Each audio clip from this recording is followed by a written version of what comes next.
আজকে খাওয়া দাওয়ার পর সুব্রতর সঙ্গে নিউ টাউনের দিকে বেরিয়েছিলাম একটা কাজে। আজকের ওয়েদারটা কিন্তু বেশ ভালো, হালকা রোদ, খুব একটা গরম ছিল না। ওমা, কিছুটা যেতে না যেতেই কি জোর বৃষ্টি। বৃষ্টিতে যে গাড়ির ড্রাইভিং সিটে বসে থাকে তার কিন্তু মোটেও ভালো লাগে না, কিন্তু যে পাশের সিটটায় বসে সে কিন্তু দারুণ এনজয় করে। বুঝতেই পারছো, আমি দারুণ এনজয় করছিলাম। কাজটা সেরে ফিরতে ফিরতে কিন্তু বৃষ্টি থেমে গেছিল, আর আমি চারিদিকে শুধু চায়ের দোকান খুঁজছিলাম। বৃষ্টির দিনে রাস্তার ধারে দাঁড়িয়ে এক কাপ গরম খুঁড়িতে চা, আমার কাছে এটাই রোম্যান্টিসিজম। আর সেই চায়ের দোকান খুঁজতে খুঁজতে আমরা নিউ টাউন থেকে বাড়ি পৌঁছে গেলাম। তবে আর কি, খুঁড়ির চা তো জুটলো না, তাই নিজেই ঢুকে গেলাম রান্নাঘরে চা বানাতে। এই যে সাদা কাপটা দেখছো, এইটা আমার সব থেকে প্রিয় কাপ। দো হ্যান্ডসোকা জোড়ার মধ্যে একটা আমার কাজের মাসির হাত থেকে পড়ে ভেঙে গেছিল। এবার যখন মুম্বাই গিয়েছিলাম, আইকিয়াতে গিয়ে ঠিক আর একটা খুঁজে নিয়ে এসেছি। আর ওই যে কাপের পাশে একটা প্লেট দেখছো, তার মধ্যে আছে একটা সিঙ্গারা আর একটা রাধাবল্লভী। এটার কিন্তু কোনো দরকার ছিল না। ফেরার সময় সুব্রতকে বলেছিলাম মিষ্টির দোকান থেকে 2টো লাড্ডু নিয়ে আসতে আমার গোপালের জন্য। উনি ভালোবেসে তার সঙ্গে সিঙ্গারা রাধাবল্লভী নিয়ে হাজির। রোজই মনকে বোঝাচ্ছি পুজোর আগে 1 কেজি ঠিক কমিয়ে ফেলবো, কিন্তু সেলফ কন্ট্রোল ব্যাপারটা না আমার মধ্যে একেবারেই নেই। চোখের সামনে না থাকলে এইসব ভাজা পোড়া কিন্তু আমি খুব একটা ক্রেভ করি না। তোমরা অনেকেই সুইগি, জোম্যাটো এসব করো নিশ্চয়ই, আমি কিন্তু একেবারেই করি না। তবে কেউ যদি এসব আমার চোখের বা মুখের সামনে রেখে দেয়, তখন কিন্তু আমি মুখ ঘুরিয়ে চলে যেতে পারি না। আমার সেলফ কন্ট্রোলের গলায় লিস্টটাকে কিন্তু 1 মাসের জন্য পড়াতেই হবে। এদিক ওদিক করলেই একটু টেনে ধরতে হবে। কি করি বলো তো? তোমাদেরকে সাক্ষী রেখে 1 কেজি ওয়েট লসের টার্গেট করব কি? ট্রাই করে কিন্তু দেখতেই পারি, তবে টার্গেট ছোট রাখাই ভালো।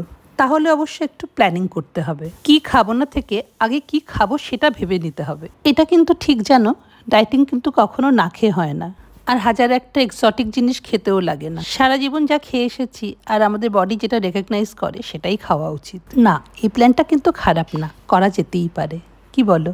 যাই হোক, আজকে ডিনারের জন্য কিন্তু আমার ফিশ ময়লি বানাবার প্ল্যান ছিল। কেরালার এই মাছের প্রিপারেশনটা সব থেকে সিম্পল বানানো, তাই মোস্ট অফ দ্য টাইম আমি এটাই বানাই। পেঁয়াজ, কারিপাতা আর কাঁচা লঙ্কা এটাকে একটু সতে করে নিতে হবে, আর তারপর অ্যাড করব গ্রেটেড জিঞ্জার অ্যান্ড টমেটো। কেরালার রান্নাগুলোতে কিন্তু পেঁয়াজগুলো খুব একটা ভাজে না, আমরা একটু গোল্ডেন ব্রাউন করে নিই, কিন্তু ওরা সাদাই রাখে। আর এই ভার্জিন কোকোনাট অয়েলটা আমি সবসময় অ্যাড করি। I just love the coconut oil flavour. তারপর রান্নাটার মধ্যে একটু নুন, একটু হলুদ আর কোকোনাট মিল্ক, দ্যাটস ইট। কেরালায় কিন্তু মাছগুলোকে কাঁচাই ছেড়ে দেয়, কিন্তু আমি একটু হালকা ভেজে নিয়েছিলাম। ফিশ ময়লি বানাবার ওখানে কিন্তু কয়েকটা স্পেশাল মাছ আছে। সব থেকে পপুলার কিন্তু কারিমিন। দেখতে তেলাপিয়ার মতন হয়, কিন্তু খেতে ভীষণ ভালো। আমি অবশ্য বানাচ্ছি ভেটকি দিয়ে। ফ্রাই করলেও বেশি কিন্তু ফ্রাই করা যাবে না, একটু হালকা করে ফ্রাই করে নিতে হবে। কেরালায় অনেকদিন থেকেছি তো, তাই কেরালার রান্নার প্রতি আমার একটা আলাদা ভালোবাসা আছে। তাছাড়া কোস্টাল কুইজিন বা anything to do with coconut milk আমার ভীষণ ভালো লাগে। এটাও বলে রাখি, নারকেল দিয়ে কোনো জিনিসই আমার খুব একটা সহ্য হয় না। তবে এত কিছু কি মানা যায় বলো? যেটা পছন্দের মাঝে মধ্যে খেয়ে নেওয়াই উচিত। শরীর মন কোনোটাকেই ডিপ্রাইভ করা উচিত না। রান্নাটা করতে করতে হঠাৎ বেল বাজলো, দেখলাম ভাই এসেছে। এই সময় জেনারেলি কেউ আসে না। তারপর মনে পড়লো কালকে 4th স্যাটারডে ভাইয়ের ব্যাংকে ছুটি। দরজাটা খুলেই আগে চায়ের জল বসিয়ে দিলাম। মনটাকে শক্ত করে 1 কাপই বসালাম। এমনিতেই রাতে ঘুম আসে না। ঘুমোতে ঘুমোতে কখনো 2:30, কখনো 3টে, কখনো আবার 3টের সময়ও ঘুম আসে না। স্লিপিং সাইকেলটাকে কিছুতেই ঠিক করতে পারছি না। ইউরোপে গিয়ে থাকলে হয়তো ঘুমটা ঠিক সময় আসতে পারে। সত্যি বলছি, যখন ইটালিতে বেড়াতে গেছিলাম, অন্যদের অসুবিধা হলেও আমার কিন্তু কোনো অসুবিধাই হয়নি। আমার স্লিপিং সাইকেলের সঙ্গে পারফেক্ট ম্যাচ করে গেছিলো। এদিকে ভাইকে চায়ের সঙ্গে কি খেতে দেবো মনে মনে কিন্তু সেটাই ভাবছিলাম। এটা আমাদের বাড়ির ইটার্নাল প্রবলেম। কিছু এনে রাখলে ঘুরে ফিরে কিন্তু আমরা নিজেরাই খেয়ে ফেলি, আমার থেকেও বেশি সুব্রত।